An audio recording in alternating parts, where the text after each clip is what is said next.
Zoom maintenant sur une activité très pratiquée l'été par le grand public. Je veux bien sûr parler du canoë-kayak.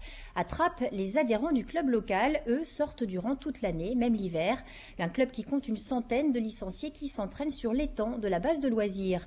Un lieu favorable à l'initiation avant de prendre la mer ou de descendre les plus grosses rivières de France. Alexis de Wavrin et Guillaume Camps.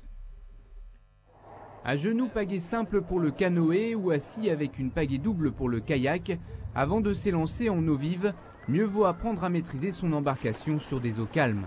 C'est pas suffisant, mais c'est indispensable d'avoir une base d'entraînement physique au niveau cardiovasculaire qui est indispensable après. Mais évidemment, il faut faire beaucoup d'eau vive aussi pour être à l'aise en eau vive. À la base de loisirs, le plan d'eau est idéal afin d'assimiler ces gestes techniques, à commencer par l'esquimotage. Une manœuvre qui, une fois en eau vive, n'a plus rien d'un jeu.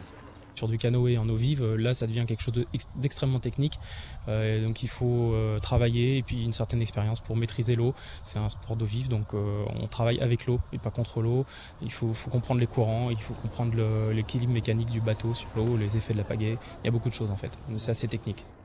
Et depuis 20 ans, pour les trappistes, les rudiments du canoë-kayak s'apprennent ici dès le plus jeune âge, avant de descendre le week-end les rivières de l'Hexagone.